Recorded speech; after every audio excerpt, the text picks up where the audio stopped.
Well, I've done it, but I don't want to do it today. All right. Well, welcome everyone to your summer quarter.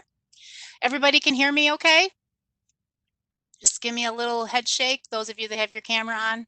Okay, good. Okay, well, good morning. I recognize most of your names. Hopefully you all recognize me, but I'll introduce myself very quickly here. So my name is Laura. I'm going to be your didactic instructor for maternal child health, and I believe I have most of you for clinical as well. So those of you that may remember me from health assessment, I tend to be pretty laid back and easygoing. I do like a lot of interaction. I would prefer that if you guys have questions that you would unmute yourself. I have everybody muted right now so that we don't have a lot of feedback going on. But if you do have a question, I would prefer that you unmute yourself and ask your question rather than putting it in the chat. You want to mute yourself, whoever that was. I thought I had everybody muted. You want to go ahead and mute yourself there, Ron, just so that we don't get a lot of that feedback. So what I'm going to start off with, we only have about an hour together, so there's a lot of information to cover today. So what I'm going to start with is just kind of go over just general course information. I'm going to try not to spend too awful much time on that, but at least probably about a half hour. Okay, so here we go. Starting with my availability.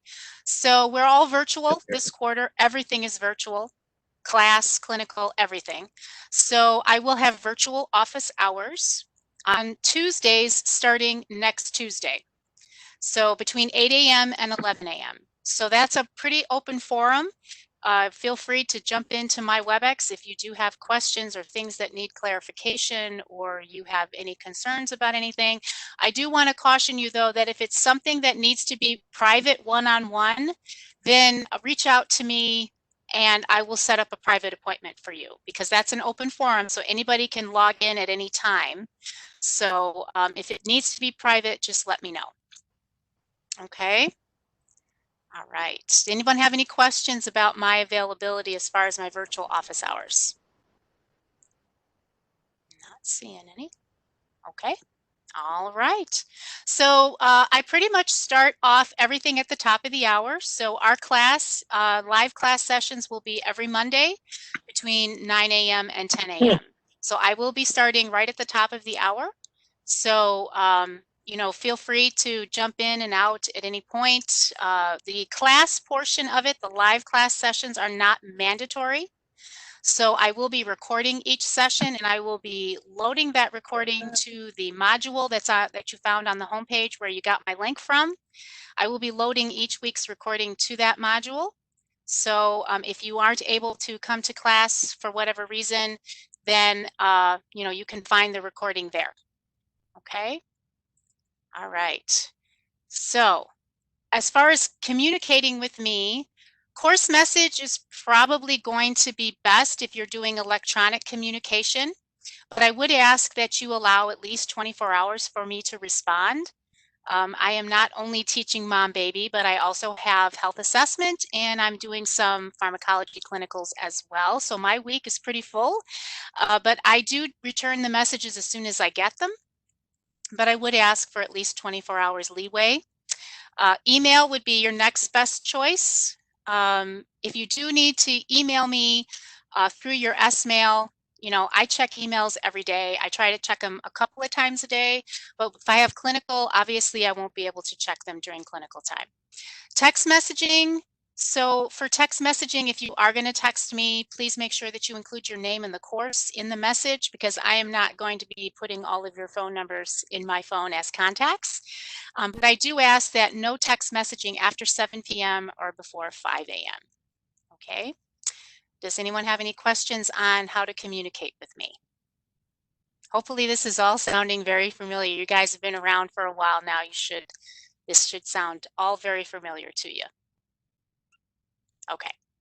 All right, I'm going to move on as long as no one has any questions. Announcements. I can't emphasize this enough. This is how I am going to be communicating with all of you. So make sure that you are checking the announcements at least daily. I will be putting any class information, anything about the course, in the course announcements. Anything related to clinical, I will put on the clinical announcements. Okay, I do keep clinical and class separate. Okay, so if there's any information that you need for clinical, look for it on your clinical shell. Okay, if I have you for clinical. So I post at least one announcement a week. Most of the time I post two, but I post at least one. And since we have class on Monday, you can expect that announcement to get posted on Sundays. Okay?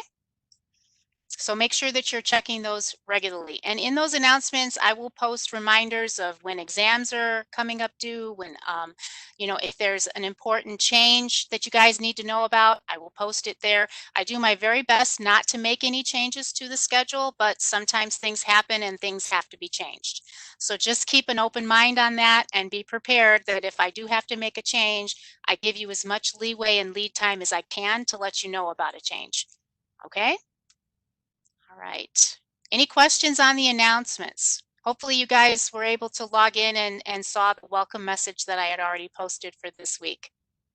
So let's move on unless there's any questions. One question, is the announcement section the same as course messages? No, that is on the home page. When you log into your shell, you will see the announcements, I believe, are on the left hand corner. My information is in the right top corner, and then the live class session module is directly below that. There's library services information on there. There's PSC information on there. So, but no, it's different than course messages. It's just general announcements for everybody. Okay? So take some time to kind of look around on the class shell. There's lots of information loaded all over the place. Okay, so up next, let's talk about professionalism. So obviously it is the expectation that everybody is going to treat everyone with courtesy and respect. We are all going to be professional in our communications, and that includes virtual communication, online communication, email communication. Okay, don't think that just because we're online means that you can behave any way you feel like behaving or speak any way you feel like speaking. We are still under the Civility Code of Conduct, and since we are, that I posted under Module 1. I do want everybody to take some time to read through that, virtually sign it, and drop it in the Dropbox under Module 1. Okay, that's going to be due by Sunday. So please take some time throughout the week to take a look at that, read it, and then sign it that you have acknowledged it, because that still holds true even though we're virtual. Okay? Treat others as they want to be treated. That is the platinum standard. Remember the golden rule when you were growing up, treat others as you want to be treated? Well, now we've graduated to the platinum standard, which is treat others as they want to be treated. Okay? So we're all in this together. Everybody is in the same situation as far as having to be online, and we need to be supportive of one another. And part of that is treating each other with respect. I want this to be a very safe environment. So in order for it to be safe, we all need to be professional with one another. Anybody have any questions over that? Anything that you don't think you can handle so far? Okay. I'm moving on. Okay, so there are lots of resources that I have posted throughout the module. So please take some time to look through the modules, look through the course, make sure that you know where everything is at. The library services resources, I have posted that module right on the home page. There's tutoring available through that. There's APA resources. Now, please note that we are going to be going under edition 7 starts this quarter. So there have been some slight changes to that. So make sure that you take some time to look through what the library has available as far as APA, because I know they have a lot of WebExes or videos and stuff throughout about APA. They have great resources there.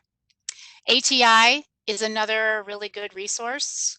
You should have access to the virtual books. If you are like me and you like the hard copies, you can always order them. You can go, I know that there's a Facebook page, or there used to be, for students that want to sell their old textbooks, and you might be able to get the hard copies for a reasonable price through that. You can buy them through Amazon.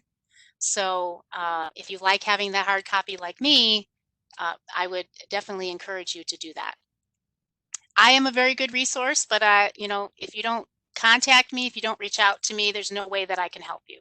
So if you're struggling with something, if you have concerns about something, if we're talking about a concept or some content that you're just not getting, the best way to get clarification is to reach out to me. Okay, because I don't know you're having issues unless you reach out to me. Your fellow students, your peers are going to be another very good resource for you. So, but resources only work if you use them. Okay, I can give you all the resources in the world, but if you do not use them, if you don't be proactive about it and seek them out, they are not going to work for you.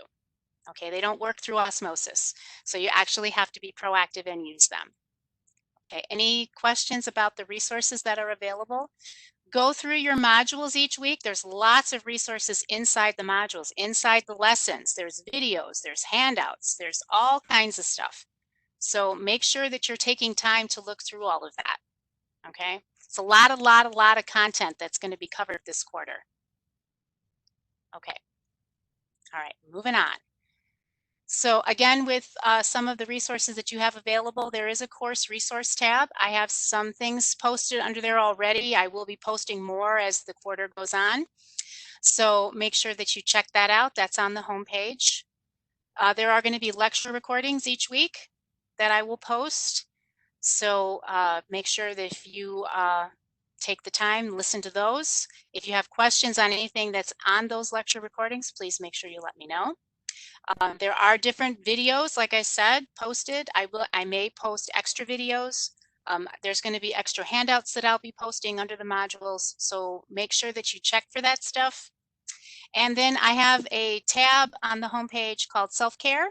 This is totally for you. It's not something that's required, but there's really good information on self-care, health promotion, exercise, activities that you could do for de-stressing and anxiety control, because I remember what it was like to be a student, and I remember how much anxiety and stress that I went through during that time. So I've posted that information there for you. Feel free to take advantage of it. That's totally up to you. It's not a requirement.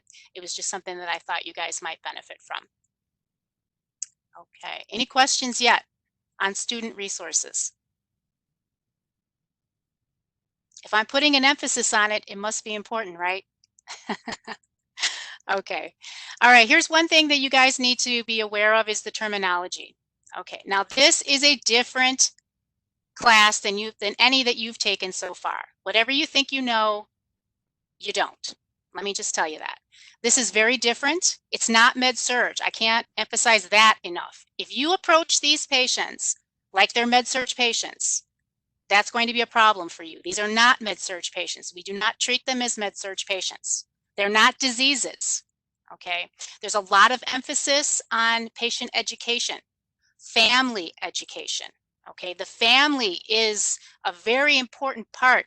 They are your client, not just the woman that you're dealing with that's pregnant, not just the kid when we get into pediatrics that is having a problem. It's the whole family. We treat them as the patient. It's all for one and one for all, okay? So terminology is a big part of this course. There's going to be a lot of terminology that you guys maybe had never heard before. If you have no experience at all with maternal child health, then a lot of this terminology is going to be new for you. Under Module 1, under the lesson tab, there is a handout for terminology. I would recommend that you save that to your computer and you take some time, maybe make yourself some flashcards, and whenever you have the opportunity, look over that terminology, because you will see it on the exams. And if you don't know what something means, you may not pick the right answer because you didn't know what that word meant. Okay, so make sure that you take time. If you come across terminology that you don't understand, let me know. I'll be glad to clarify it for you. Okay, any questions on the terminology? No? All right, here we go. Peer support. Okay, so I've said this before and I will say it a million and one times more. Nursing is a team effort. We do not work in silos. We are not by ourselves when we are working as nurses. From now till the time you graduate, you need to think of yourself as a nurse.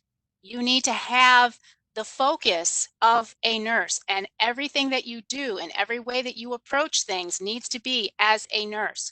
Nurses are proactive. Nurses are problem solvers. If you don't understand something, then you have to seek out that resource to clarify it for you. Okay, you seek out another class member, you seek me out. Okay, that's what nurses do. When we're working, if we have a problem that we're having trouble with, we look to our coworkers that we are working with. We look to our charge nurses. We look to our leadership. We look to the PCT. Please come help me turn this patient. Okay, it's a team effort. Okay, so you need to start thinking like nurses because very soon you will be.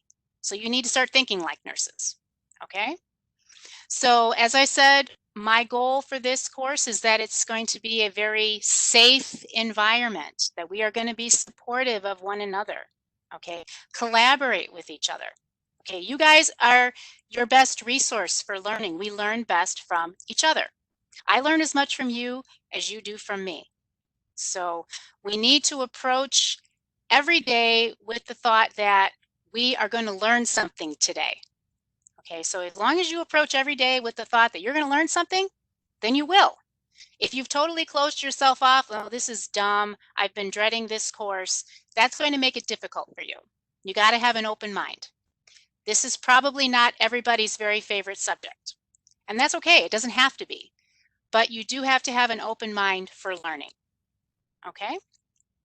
We're all in this together, right? Everybody is working their way through being online. It's a big transition. It's a lot different. But if we work together and we support each other, we're all going to make it through. Okay? Because at the end of the day, that's what we want, right? We all want to be successful. I want everybody to be successful. Okay? So let's start with day one, that we are going to be positive and we're going to work toward our success. And I'm going to help in any way I can. All right? Does that make sense for everybody? Anything I've said so far sound like something you can't do? Hopefully not. Okay. All right. So let's talk about the discussions. So this course does have online discussions every week, starting this week. So with the discussions, the initial posting to the discussion board is due on Tuesdays. So it's going to be due tomorrow by midnight. And then you have one response post that you have to do by Saturday before midnight. Now, you can post that post at any point during the week. You don't have to wait till Saturday, okay? It's due by Saturday, but you don't have to wait until Saturday. If you want to post it before Saturday, that's fine. The discussions are worth 20 points each. You have 10 of them. So think about how many points that is. You need to put effort into these discussions. Don't just blow them off, because you will lose points. And remember, the exam average is not the only thing that you need in order to be successful. You must have that overall course grade. And you don't want to get to the point where, oh my goodness, I missed 3 discussions. That's 60 points, guys. So don't blow these off. Put effort into them. Put thought into them. There is a guideline under the course resources tab that I have posted for you. I also have an example of what I would consider an acceptable post. So take some time and look at it. Okay, 250 word minimum for each post. That's 500 words. Now, if I'm telling you a word count, hopefully you guys know that means I'm checking that. And I will be checking that. Okay, I don't just breeze through these. I read them, I check the word count. You have one resource that you have to have for your initial post. It has to be an APA format, which includes in-text citing. If your stuff's not done right, you're going to lose points. Okay, and I don't want that to happen. So I'm letting you know from the get-go, I'm pretty strict with the discussions. Okay, I'm pretty hard on the grading with discussions. So make sure that you take some time to look through that guideline and follow those guidelines. They're going to be very helpful for you. So I have you guys arranged as in alphabetical order. So if your last name begins with A through J, then you're group A. When you look at the discussion board, it's divided up between group A and group B. So A through J is group A, K through Z is group B. Okay, so your initial post, just whichever group you are, you should know what group you are by now. That's the post that you're going to be doing for your initial post. Then for your response post, if you look on the discussion board, you will see group A response or group B response. Those are the responses that you will be doing. Okay. Does that make sense for everybody? Yes or no? So we respond to which group we're in as well? No, you're going to be responding. Well, there's extra questions basically. You do the initial posting and then you look under where it says group A response. That's the one that if you're group A, that's the one that you'll do. Okay. Or if you're group B, then you're going to do the group B response. And it's normally going to be related to the opposite group's posting. It's just additional questions. So we're not responding to someone else's post? No. Like that. Okay, got it. Yeah, I think it'll just be easier if we do it that way. Okay. Does that make sense? Good question. Good question. Thank you, Jennifer. Any other questions on the discussions? They're every week, 1 through 10. So make sure that you guys don't forget about them. Now, the initial posts due on Tuesdays, right? Always due on Tuesdays, response post, always due by Saturday, right? I don't accept any discussion postings after the Saturday deadline. Please write that down. I don't want anyone to be confused by that. Okay, they're not like assignments. So it's not like you have through Sunday. Saturday is the deadline. If you don't get your posts in by Saturday, you do not get credit for them. Okay, make sure You that mentioned a write that word down. count before. 250 words for each post. Thank you. You're welcome. And one reference for each post. Just for the initial posting. You can put references in for the response if you want to, but they're not required for the response, only for the initial post. Laura, I'm looking at module 1 at the discussion, and I see how it's broken down into group A and group B, but I don't see anything about the reply questions. So if you look, it should say group A response. I don't see a response I went under module 1 and then assignments and then the discussion, and I don't. Okay. I thought for sure for week 1 it was like that. All right, I'll take a look at it and then I'll just post an announcement with a clarification. Thank you for bringing that to my attention. I appreciate it. Okay, thank you. I'll check it out. Okay, any other questions on the discussions? Laura, the questions that you're asking about, I was just looking at the discussion post, and is it in the box like group A looks at the video and then group B had questions? Is that what you're talking about for the response post? Yes. Well, no, I have to look at it, Katrina, because I didn't realize that week 1 didn't have a response because I thought for sure it did. So I'm going to look at it and I will post a clarification for week 1. Okay, thank you. Okay, you're welcome.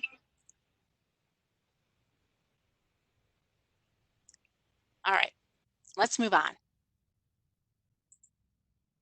Okay, ATI. All right. So there's a lot of work with ATI in this course. So there are a few what I call weekly assignments. There is one this week. So you will find the information on that on the course calendar. So make sure that you take a look at that. It'll tell you what specifically you need to do for this first week's assignment. And then there's a Dropbox under module 1 for you to post it to. Just put it into a Word document and post it there. Basically just the results. When you go through the tabs, it'll give you a result at the end. That's what you need to be posting. I just need to know what you've done.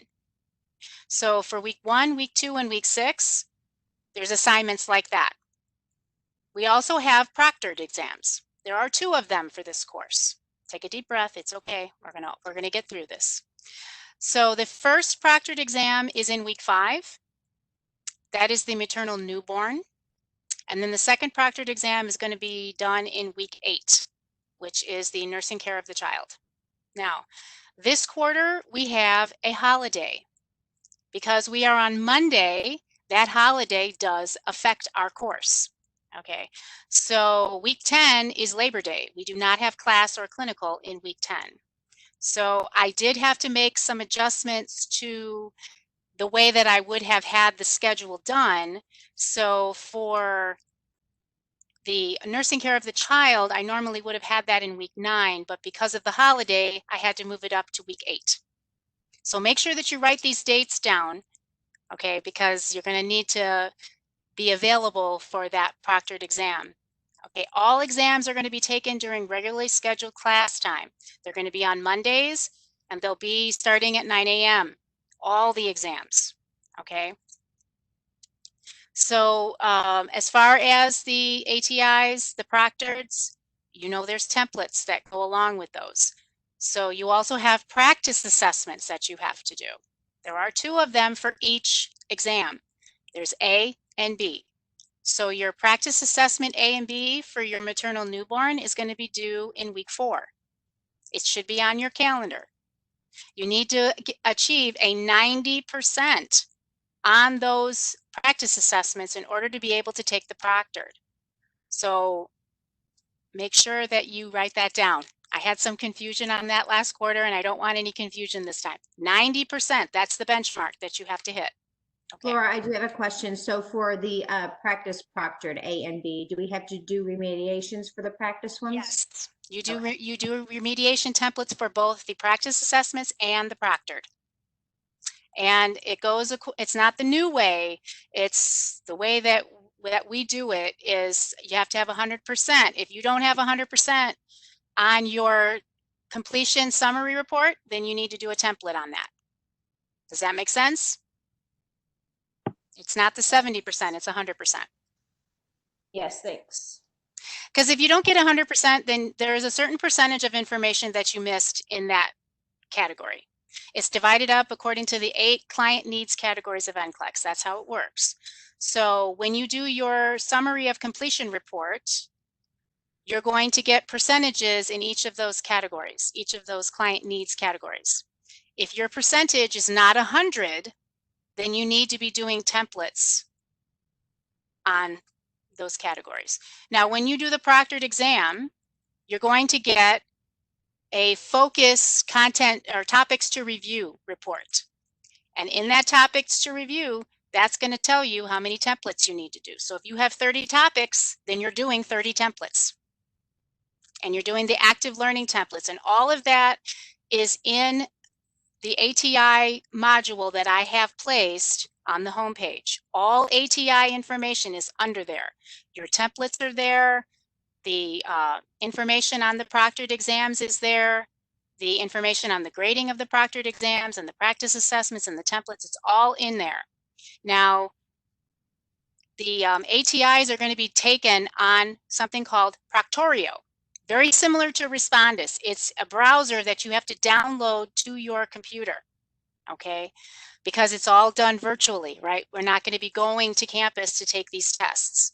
So make sure that you take a look at that information under the ATI tab and download that to your computer, because I know there's some extensions through Chrome that you're going to have to make sure that are working. So take a look at that when you get a chance. Make sure that you download that to your computer, make sure that it's all working. You don't want to come to the proctored exam and then, oh no, this is not working. That's going to cause anxiety. You don't need that. Okay? Any questions on that? Make sure that you're checking the course calendar because all the due dates for everything is in there. I have a question. Do you have a Sorry. course calendar, like other than the one that's up in the? No, only the electronic one. Okay. Yep. Regarding the remediations, do you care what templates we use for those? Some instructors said use whatever works. I have them loaded under the ATI tab. Those are the ones you should be using. But you know how it says like ATI will tell us which one to use, but like if we feel like another one works better for that topic, is that fine? As long as it's one of the active learning templates that I Okay. have loaded, that's fine. Okay. Yeah, that's okay. Good question. Good question. Okay, so we got a lot of time to talk about ATI, but does anyone have any other questions real quick before I move on? No? Okay. All right. Well, let's talk about this. Okay, so your practice assessments, the A and B, are going to be worth 6 points, provided that you get that 90% benchmark. And you get it in on time, because there are due dates attached to those. If you don't get them in on time, you're not going to be able to get the full 6 points. So let's make sure we have that written down. Minimum score of 90%, right? The proctored exams could be worth a possible 13 points, but that is based on the level that you achieve. So make sure that you take a look at the ATI information that I have posted, because it gives the grade breakdown as far as the proctored exam is concerned. You're not guaranteed to get 13 points just because you took the proctored. It depends on the level that you achieve. Okay. The templates, the proctored templates, not the practice assessment, but the proctored templates are worth a possible of 6 points. Again, dependent on the completeness, comprehensiveness of the information. If you're just going to write a couple sentences down, that's not really very helpful to you. It's meant to be remediation, right? So you need to put some time and effort into doing them. But they could be worth a potential of 6 points as long as they're in on time and as long as they have a pretty good information in them. And I do check all of that. So there are drop boxes located under the modules whenever they're due for you to be posting that stuff. Make sure that you take a look at what Dropbox you're putting stuff in, so that you don't put something that's not supposed to go in that Dropbox, because that just can cause confusion. So make sure. I have everything labeled pretty clearly, but if you have any questions, ask me first before you post it and I will let you know. Okay. If you can't find something for your templates inside the ATI book, you can use your textbook. That's fine. You don't have to get it, right? Because some of the stuff that they may ask, you may not find in your ATI book, but you will find it in your textbook. I have another quick question. Sorry. For No, that's the fine. practice assessments, the A and B, to get the 90%, so can you take it multiple times then? Yeah. Okay. Yep. And then do you just remediate on the one that we turn in to you then, though? You see? I recommend that you remediate off of your first attempt, Okay. but that is totally up to you. I mean, Okay. the remediation is very valuable, because when you're writing things down, it helps you to remember the information. It helps to kind of put it into your long-term memory. Yeah. But So that it's is not totally open up at to a you. certain day for, I guess, like our other instructors open a certain day and time, and then you had to take it and you remediate off that one. That's not, it'll be open and you just take it until you get Correct. 90 to turn into. Okay. Yeah. Got it. Yep. Just so long as the one you turn into me is 90%. Okay. Laura, do you require us to, where we I got? couldn't. No. I mean, references? No, you don't have to have references. Okay. Thank you. Any other questions? Make sure that you check out the tab on Blackboard. I think you're going to find a lot of very, very helpful information in there. I tried to load as much on ATI as I could. Okay, let's move on to the other scary part. Exams. All right, there are 4 of them for this course. 3 regular exams and 1 final comprehensive exam. So make sure that you check the calendar, because all of the exams are in there as far as when they are. So we are on Mondays, right? So I do my best to try to space them out a little bit, because I know that a large percentage of you have PN2 at the same time you're taking this course. But again, we have a holiday this quarter. So I wasn't able to do the 3rd exam in week 10 like I normally would, so I had to push that up to week 9. I know that's not ideal, but unfortunately, that is the only option. We only have so many weeks to get all of this stuff done. So when there's a holiday in there, that kind of throws a wrench in. So the first exam is going to be in week 4. The second exam will be in week 7. The 3rd exam is in week 9. And then the final is in week 11. And remember, it's Monday, right? We take all of our exams on Mondays during class time. So your link for the exam, they're all going to be on Respondus, right? Because we're completely virtual. So the link will be available starting at 9 a.m. and will be available until 11 a.m. So don't procrastinate. Get logged in, get your test going, because the link will disappear after 11 a.m. Okay? Any questions on the exams? Again, I have everything loaded on the calendar as far as the dates. So check that out. Make sure that you write those dates down.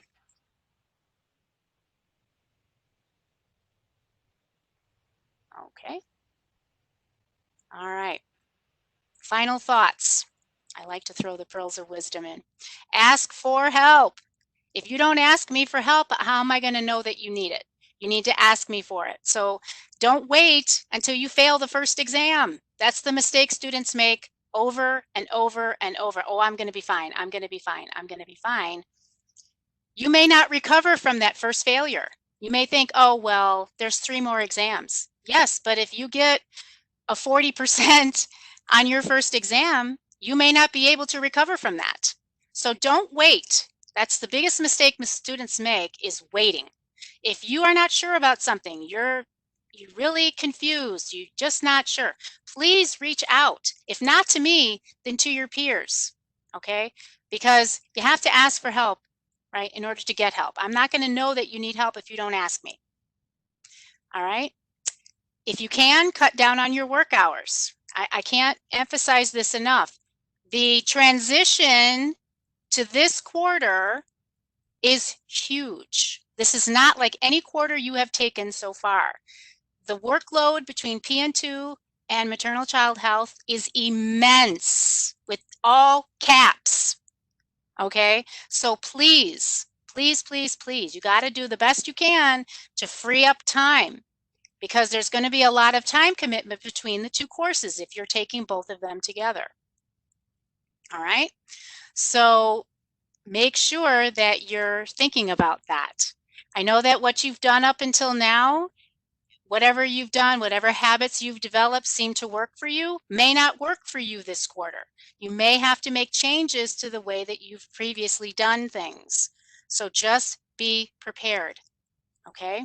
I'm here to help in any way that I possibly can, but I need to know you need that help. So reach out to me. I'm glad to help in any way I can. Listen to the lecture recordings. Okay? I do emphasize that. All right? Compare them to your notes that you take. Attend the live lectures, so that way you can interact with me. You can ask me those questions right at the time. Okay? You can interact with your peers. All right?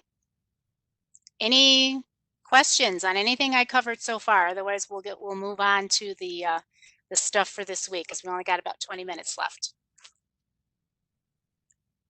Question on the exams, Laura. I always write it down.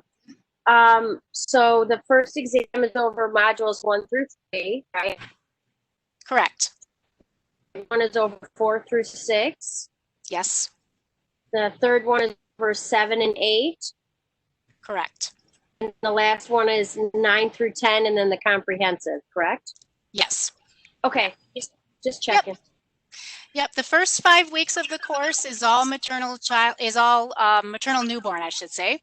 So it's mom baby. And then the last, from weeks 6 through 9, is all pediatrics. Okay, thank you. You're welcome. Okay, so I have a question too. Where on your Blackboard is your course calendar? I don't know if I'm just blind or I can't see it. Okay. I think under your tools is where you'll find it. That's where I found it to load everything. So I believe it's under the tools. John, for the course calendar, she doesn't have like a PDF. It's just in if you hit the calendar tab, it'll pull up all your assignments. Oh, okay. Thank you. So there's no PDF. Oh, yeah, no, I'm sorry. I misunderstood. Yeah, no, I'm not doing the Word document, just the electronic one that's on the course. Okay. Since we're online, I'm just doing it that way. Okay? Any other questions, guys? Otherwise, we'll move on. These are great questions. I appreciate this. Okay, so I'm going to stop sharing that. Now, just give me 1 second here to pull up the other one that I want to do.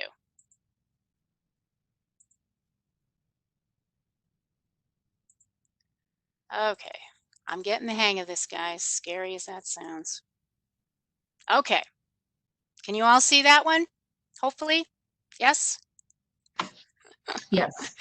Good, okay. All right, so I do have a lecture recording under Module 1 that focuses mostly on chapters 2 and 4. So I'm going to kind of go through chapter 3. I'll be talking more about chapter 6 and chapter 10 next week. Okay, so let's get going. All right. So as I said, I want you guys to start thinking of yourselves this quarter as nurses, right? If you haven't done that yet, this is the quarter to start doing it. So the professional nursing role, we use clinical interventions, right? How can we help our client to improve on their health? We provide patient and family education. We have to provide that empathetic support, right? That non-judgment. And we want to form those therapeutic relationships. Very, very important. And this practice setting, most of all, is where those therapeutic relationships come into play, because there can be a lot of ethical issues maybe in this practice setting when you're dealing with pregnant women, when you're dealing with young children, when you're dealing with divorced families. There can be a lot of stress involved. There can be a lot of conflict. So we need to form those therapeutic relationships. It's very, very, very important. Okay. So here we go. There's Flo. We all know who Flo is. So nursing from the past, provider of care, right? Change elements in the environment through hygienic measures, nourishment, and comfort. Okay, that is what we used to do. We were a teacher, which we still are. We prepared the patient for whatever procedures they had to have and try to alleviate some of that uncertainty related to hospitalization. So we still do a lot of that, but our role has transitioned, right, over the last several years. It's really transitioned. It's more of a partnership now. We don't really approach our clients in that paternalistic fashion the way that we used to, where we tell them what to do and we expect them to do it. Now it's more of a partnership, and our clients should have more say over the care that they receive. Okay, they really should be in the driver's seat. So nursing of today, we are their advocate, right? We are their voice. We form that partnership with them and their family. Remember I said it's a whole unit. We're not just taking care of the patient, we're taking care of the patient's family as well.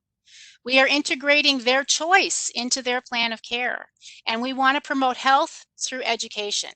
So if you don't learn anything else today, please learn that education is a huge part of maternal child health nursing. It's probably the largest part. So practice educating, because you're going to need to understand that concept. It's so, so, so important to the care that we provide to this particular clientele. Any questions so far? I don't want to go too fast, but I don't want to go too slow either. Do you have any questions? Feel free. Just unmute yourself and ask them. Don't be afraid. It's okay. The only dumb question is the one you don't ask. All right?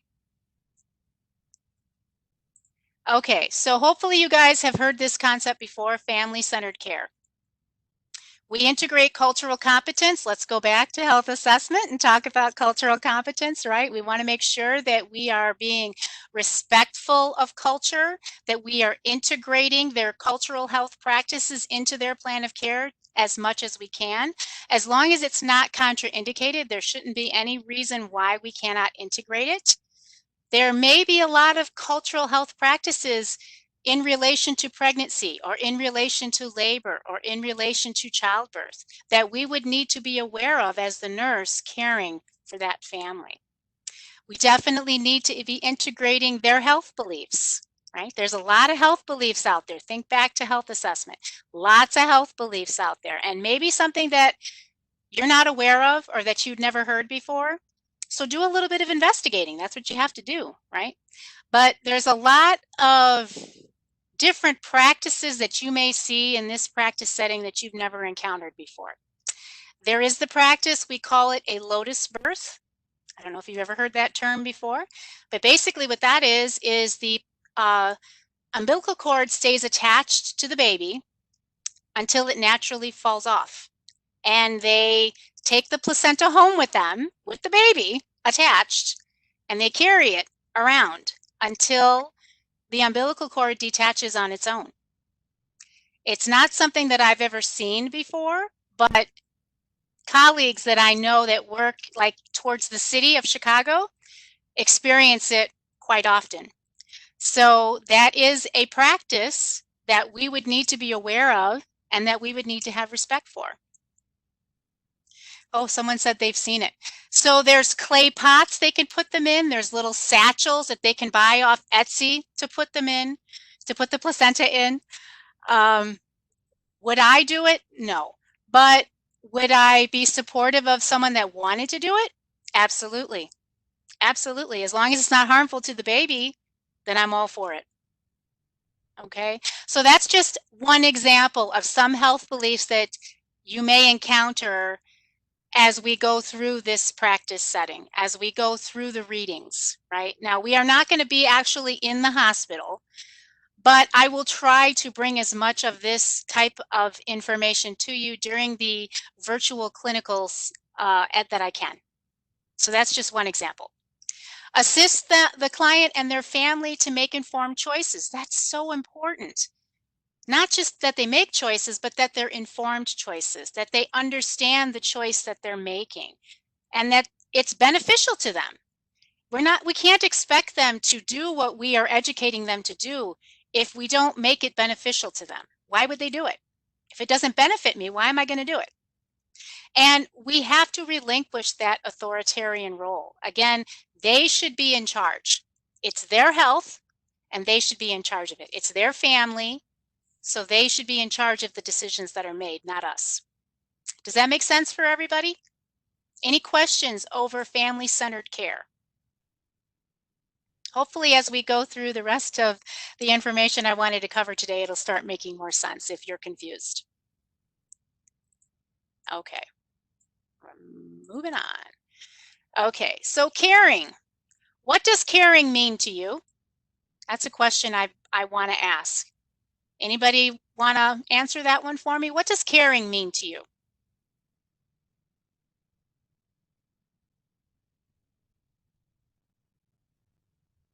Anybody? Providing support to somebody that needs it. Okay, that's a good example. Thank you, Katrina. I like that. So we provide support for those who need it. That's a good exhibition of caring. Any others? Echo says being empathetic. Okay. What do you think it means to be empathetic? It's a little different than just understanding. Helping someone through a time they need it, ensuring that we are, oh, I missed that one. Let me go on the chat here. That sounded like a good one. Let's just take a look here. Making sure we're doing the best. Okay, I agree. That was a good one. That was a good one. Placing yourself in their shoes and how that might feel to you, trying to aid those needs. Okay. All right. I agree. I like that. I like the sound of that. I'm just kind of moving this around here so I can kind of see what everybody's saying. Okay, I like that. Very good. Very good. Anybody else? Listening. Oh, yes. Let's be active listeners. Let's be active listeners. That is so, so very important, because listening is not the same as hearing. If you remember back, again, I'm going to go back to health assessment. Listening's not the same as hearing. I can hear what you say, but if I'm not really listening, did I really hear what you said? So we have to learn how to be active listeners. It's very, very important. We have to be able to pay attention to that nonverbal communication, right? The words that are coming out of their mouth may not be the same communication that's coming from their body language. They may be telling you that everything is great and they're so happy about this pregnancy and oh, they've wanted a baby for so long. But when you look at them, you see that they're antsy in their seat, they're wringing their hands, maybe their eyes are darting all over, they don't want to look you straight in the eye. Those are all cues to me that maybe things aren't as great as what they're telling me they are. And maybe I need to be asking more questions. Remember, one question should lead to another, should lead to another. And sometimes this may not be the best situation for somebody. It may not be the best time for them to be pregnant. It may not be, they may not be in a stable relationship. Maybe they're an adolescent and they're struggling to get through high school or middle school for that matter. And so this is definitely not the right time for them to be having a baby. So these are all things that we need to be cognizant of in this practice setting. Many circumstances make caring more of an obstacle, right? They do.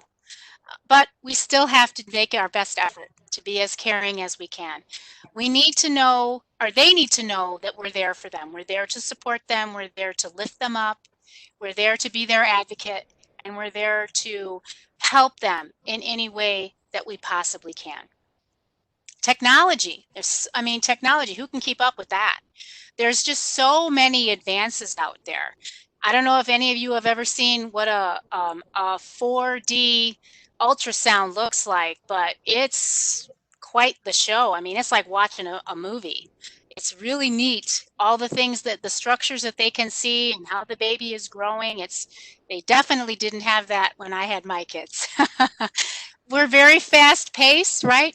Medical is very fast paced. Things change. I mean, they have changed so many times in the 30 years I've been practicing nursing. It's unbelievable. And there can be legal ramifications. So we do have to be cognizant of that as well, because unfortunately things happen. Maybe a pregnancy doesn't develop the way that it should, and maybe there might be issues with the fetus, there may be issues with the labor, so we do have to be cognizant of any of those legal ramifications, right? This is the highest litigated practice setting that there is besides anesthesia. So that is something for us all to be aware of, okay? Any questions on any of that? Does that make sense for everybody? Hopefully. Yes, thank you, Kristen. Thank you. Thank you, Claudia. All right, essentials to caring. Let's talk about that. Trust. We need them to trust us. How do you establish trust? What do? Do you just say, hi, my name is Laura and I'm going to be your nurse, and they're instantly going to trust you? No, the best way to start trust is active listening. Definitely. Build that rapport. Good. Echo says build the rapport. Excellent. Shannon, thank you. Be honest. Even if it hurts, you got to be honest. Now, if you're talking about lab results, diagnostic testing results, and the physician hasn't spoken to them yet, or the provider hasn't spoken to them yet, you're not going to want to give those results to them. What you're going to want to do is tell them that information should come from the provider, because they are going to be best to answer the questions that they may have. Now, you're not lying, you're not blowing them off, but you're telling them that it's going to be best that they get that information from the provider. But once the provider provides that information, well, then we can reinforce the information, we can answer what questions we can answer, and we can provide that support for them. But we always have to be honest. Okay, nursing is the most trusted profession for a reason. They trust us more than they trust their providers. There's a reason for that, because we're honest and we're ethical, right? We do things to help other people. We don't do things to hurt people. And when you lie, you hurt. So we definitely have to be honest. We have to do self-assessment, especially in this practice setting, because again, you may run across ethical dilemmas. Maybe you don't agree with abortion. Maybe that's just something inside you that you just don't agree. But here you're working in a family care center and a young person comes in who is just not in the right frame of mind. They're not in a stable relationship. They don't have a good situation going for them. And they want to find out how they go about getting an abortion. Just because you don't agree with it, just because it's not what you would do, doesn't mean that you need to be judging that person. You know, we all have to make our own choices, and we're responsible for those choices. But if you can't handle that, then you shouldn't be working with that person. You should go to your leadership, your manager, whoever, and say, you know, I really just, this is not a good situation for me. I really have issues with this. And let someone else take care of them. Because if you don't agree with what they're doing, or you have issues with something that's happening, you're not going to be able to provide very good care for them. Does that make sense for everybody?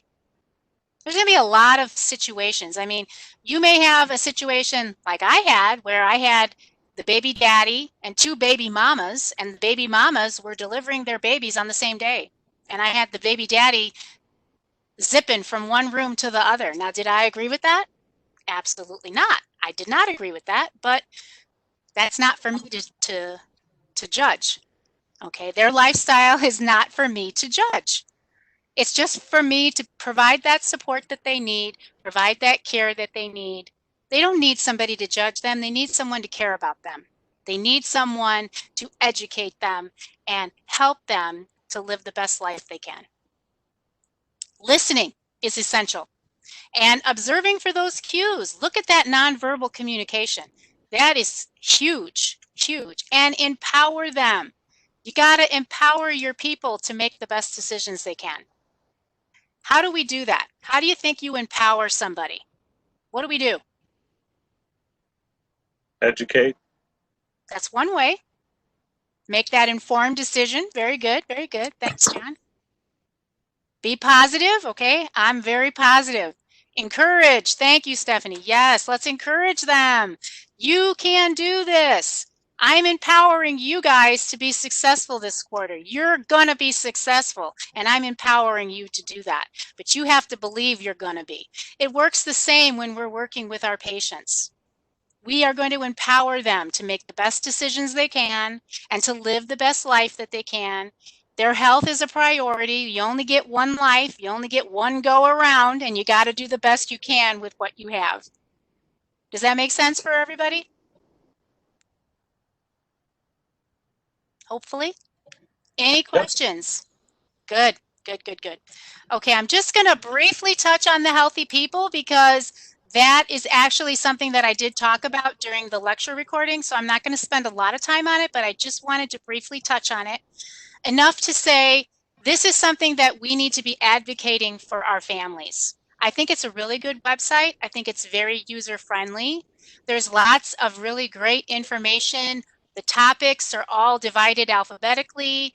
There's topics like obesity in there, diabetes, cardiovascular health, mental health. There's lots of different categories. If you've never gone on this website before, I definitely advocate that you do that. Because as care providers, we need to know what's available on the internet. As I've always said, Google knows everything, but Google doesn't know everything that's good. So we need to know what are the best resources that we can possibly provide for our clients and their families. And this is definitely one of them. Prevention. This is what medicine is doing now. We advocate for prevention, right? So we want them to be in the driver's seat, and we need to educate them on how to prevent things, how to prevent illnesses, right? We have a lot of chronic diseases out there that can be attributed to our lifestyle, can be attributed to how we eat, how we exercise or not, what we drink, the chemicals that we may put into our bodies. That all affects the health, right? The body is a temple, right? What you put into your body definitely comes back out, and it's not always good. So we have prevention primary, right? We want to prevent the disease from occurring, so we do things like immunizations. Secondary, health screenings, pap smears, mammograms, testicular exams, prostate exams, ultrasounds, all that kind of stuff. Those are all considered health screenings. And tertiary, when they already have the disease process, but we want to get them back to their highest level of functioning. That is what tertiary prevention is all about. So definitely take some time, listen to the lecture recording, because I do go into a little bit more depth. I didn't want to take a whole lot of time. I just wanted to briefly touch. But does anyone have any questions over that before I move on? No? Okay. All right, I'm trusting you guys. Okay, let's talk about some current health trends. So the majority of care now is in the community. It's not really done in the hospital anymore. Telemedicine is one example. And definitely now, right, with everything that's been going on with COVID, we're definitely seeing a lot more telemedicine where you do virtual office visits with your provider, right? You get a hold of them through the internet and you do WebExes or whatever, Google Chat or whatever the platform that you may be using with your physician, so that you can talk to your provider that way instead of coming to the hospital, right? Because they don't want you in the hospital now. They don't want you to come to the hospital. They don't want you to come to the clinic. They don't want you to come to the urgent care unless you absolutely have to. It's we need to be aware of these common trends. We need to be aware of the fact that people are not really in the hospital anymore. So that's an advantage to nurses in the respect that now you have a lot more avenues and choices for where you want to practice nursing. You can practice it in an urgent care, an immediate care, a doctor's office, a school. There's lots of different areas. All of those areas need nursing care. You could go to a large company. There's a lot of large companies that have nurses that work for them that take care of the employee health. You could do that. I know Chrysler has one. They have their own nurse, so you could do something like that if you wanted to. The bottom line is it doesn't have to take place just in the hospital. Okay, there's lots of different avenues for healthcare today. Any questions on that? This practice setting especially does so much in the community. If a woman is pregnant, she comes in every so often, right, on a schedule to get her checkups done, to get weighed, to have urine tests done, to take a look at baby, check for fetal well-being, make sure that mom's doing okay, asking questions about how things are going, asking questions about her nutrition, about supplements, all those kinds of things. That's all done in the clinic. That's not done in the hospital, right? You can have your baby at home if you want. Now, I don't advocate for that, but a lot of people do that. And if you go on YouTube, you can see lots of home births on YouTube if you want. They got them all in there. Lots of water births. Lots of people having their babies in those little tiny splashy pools that you used to get for your kids. It's quite interesting, actually. A girl you went to high school with. Yeah, I never had anybody, I never experienced a water birth. I've seen them, obviously, but I've never experienced them. I've never taken part in them. Of course, I never did one myself, but I know they exist. So that is something, if I'm going to be working with these kind of people, I need to understand that people have birth plans. We advocate for birth plans, but sometimes part of that birth plan is that they're going to have their baby at home and they're going to have a doula with them and they're going to have a nurse practitioner who's willing to, or a midwife, I mean, not a practitioner, but a midwife that's willing to deliver that baby at home. Now, of course, this would need to be a pregnancy with no complications. So, but things happen in the labor process. So there's no guarantee just because you had a great pregnancy and everything went great, everything went to plan, doesn't mean that that's the way it's going to work out during the delivery. So that is something to keep in mind. All right, so we're going to switch gears just a little bit here and talk about families, right? This is what we're all about. So families today are very different than what they were, let's say 20 years ago, 30 years ago, 40 years ago. 50 years ago. They're very different, but they consist of at least two people or more, and they identify as family. Now, it doesn't have to be blood relatives. It's whoever the person says it is.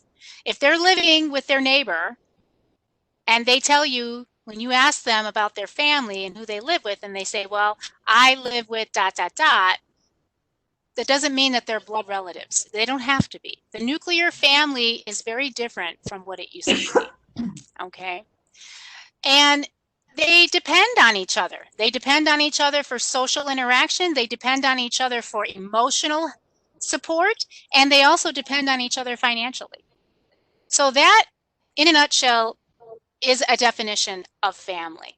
Okay? And we're all about family in this practice setting, right?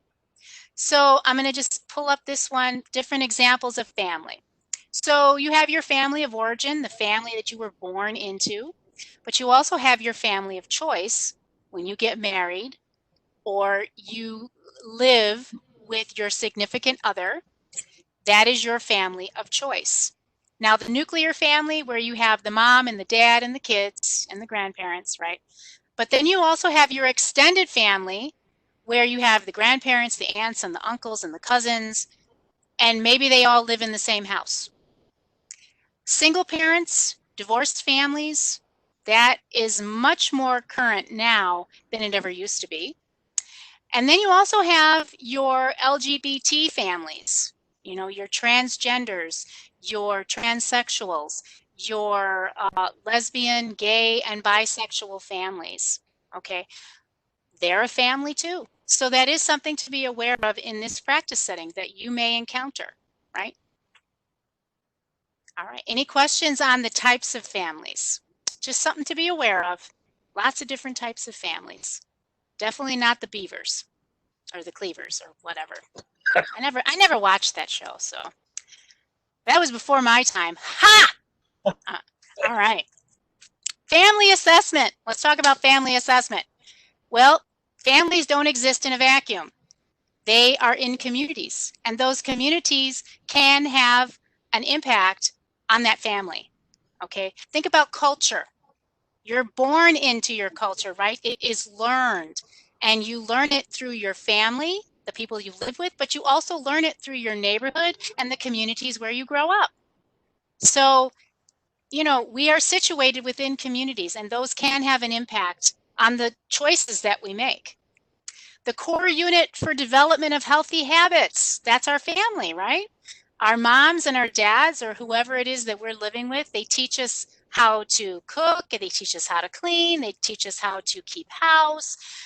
You know, they teach us our core values. We get that from the family that we grow up with. Does that make sense for everybody? Hopefully this is review. I know we talked about this a lot when we were doing health assessment. Okay, well, our role as the nurse in a family assessment, and this is going to be very important, so make sure that you take good notes of this. The size and the structure of the family. Who does the client live with? Okay, we need to take a look at the parenting style. If you're dealing with mom and dad and children, and you're performing that assessment on that family, what parenting style are you seeing? Are they authoritarian? Are they permissive? Ugh, that was a tongue twister. You know, where really the kids are in the driver's seat?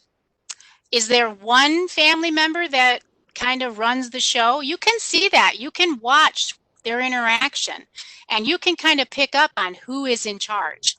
If you were to see my family in a room, you would say that mother's in charge, because she was. She ran the show, and we all knew it. She was the top dog in our family. What religious and cultural or socioeconomic orientation are we talking about? Okay, that's going to come into play. That's going to be a very important part of our assessment. Sometimes we might do surveys to ask certain questions of information that we may need. What are their strengths as a family? What are their weaknesses or problems as a family? How do they communicate with each other? Are they good communicators or not so good communicators? Do the parents talk with their children or at their children? That's a big difference. Are they talking with or at? That would be important for us to understand and to take note of. What is their role as far as within the family? Again, who is the figurehead of that family? Who has, who do the others look to for leadership? Because there's usually one. Now you're going to have families where it's really 50-50, 50-50, even split. But that's not the most common dynamic. Usually you have one family member that kind of takes the lead, and then the others just kind of follow behind. So these are the things that we are looking at when we are performing a family assessment. So does that make sense for everybody? Because this is going to be important information. You're going to need to know this. Any questions on performing a family assessment? When you think about it, have you, kind of think about your own family and how your own family communicates with each other. That's what we're looking at as the nurse. We are looking at how do they interact with each other? What kind of relationships are we talking about? Is there one person in the family unit that's kind of off to the side and doesn't really gel with the rest of the group? That can happen. Just because they're family doesn't mean they get along. So if you're dealing with them in a hospital setting, let's say, that's very stressful. Hospitalization is stressful. It doesn't matter who's being hospitalized. It's very stressful, and it can affect the whole family. It doesn't just affect the person that's hospitalized. It also affects everyone that they're connected with because it's very stressful. It causes a lot of stress. So if you're dealing with them in that type of situation, maybe the relationships are a little strained. Maybe it's a situation where the person who is the breadwinner is the one that's hospitalized. And now, what are we going to do for money? And how is this going to impact us financially? Those are all considerations, and that can cause a lot of conflict within that family, and that may affect how they communicate with each other. Does that make sense? Hopefully. Okay. Any questions? That's about all I've got for today, but any questions over anything I covered today? I appreciated all of your questions that you asked and all of your feedback that you gave. I definitely, this is going to be unusual. I don't like to be the only one who's talking, so I definitely like that interaction. So that was great. Thank you guys so much. Thank you for coming. I do appreciate it. If you do come up with any questions, please don't hesitate to reach out and let me know. I will post a clarification message on the discussion for this week so you guys know what to expect with that, because I know the first post is due tomorrow. So any other questions before we sign off for today? I will be posting these recordings, but just be aware it may take 24 or 48 hours before I can post them because of the high WebEx usage. Sometimes the recordings take a little longer. So just so that you're aware, I will be posting them, but I may not get it done right away. Okay. All right. Well, thank you guys again so much for coming. I do appreciate it. If you guys do have any questions, feel free to reach out. And we're going to get through this, guys, right? Positive thinking only, all right? You guys can do this. I know you can. And I'm here to help in any way I can. You guys have a great rest of your day. Those of you that have clinical today, I will see you at noon. Don't forget, clinical starts this week. Okay, bye, guys. Have a great rest of your day. Laura, quick question. Uh-huh. This is Ron. Yeah. I don't have the tab for lecture. Okay. Like, all I have is clinical and lab for both PN2 and your class. I don't. Oh. So that's why I wasn't able to find out when the lecture was. Oh, okay. That's Do interesting. that with you, or do I call Emily? Or I mean, not Emily, but Sarah. I would check with Sarah. Yeah, because I have no way to Find out. post anything. Yeah, no, that's a problem for sure. Unless that's just, I'm omitted from it, you know. No, I would reach out to Sarah, touch base with Okay. her. I will also reach out to her and find out what I can find out. But I think if we're Appreciate it. both touching base with her, one or the other of us is going to get the answer and we'll get it taken care of for you. Awesome. Thank you so much. You're welcome. You're All welcome. right. Thanks for Yeah. letting me know. Oh, for sure.